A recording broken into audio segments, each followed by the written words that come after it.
Hi friends, today we are going to talk about gears, how they work, how they transfer motion, and the difference between a simple gear system and a compound gear system. This is a fun and simple experiment that also helps us understand electric circuits and gear ratios. Simple gear system. Let's start with a simple gear system. Imagine we have a motor connected to a gear. This gear is attached to another gear, which has a propeller connected to it. When the motor runs, it spins the first gear, which then turns the second gear. This setup demonstrates how motion and force are transferred from one gear to another. Now, let's talk about speed and torque. Speed refers to how fast the gear rotates. Torque refers to the rotational force. In a simple gear system, if the second gear is smaller than the first one, it will spin faster but with less torque. If the second gear is larger, it will spin slower but with more torque. This happens because of the gear ratio, which is calculated as gear ratio equals number of teeth on driven gear by number of teeth on driver gear. If the driven gear has more teeth than the driver gear, it reduces speed but increases torque. If it has fewer teeth, it increases speed but reduces torque.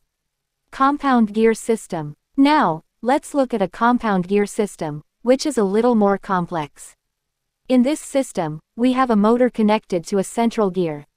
This central gear has two gears attached on either side, each with its own propeller. When the motor spins the central gear, it transfers motion to both the left and right gears at the same time. These two gears rotate in opposite directions. This is because when one gear moves clockwise, the connected gear moves counterclockwise. The interesting part here is that each gear can have a different size, which affects speed and torque differently on each side.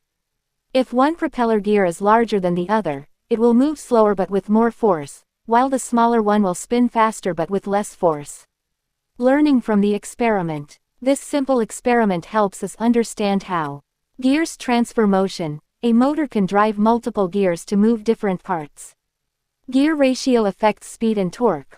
Larger gears increase torque but slow down speed, while smaller gears do the opposite. Electric circuits work with mechanical systems. The motor in the experiment runs on electricity, converting electrical energy into mechanical motion. By experimenting with different gear sizes, we can see how changing gear ratios affects the movement of the propellers. This concept is widely used in machines, bicycles, cars, and even wind turbines. That's it for today's explanation. I hope you found this interesting. Try building your own gear system and see how speed and torque change. Until next time, stay curious.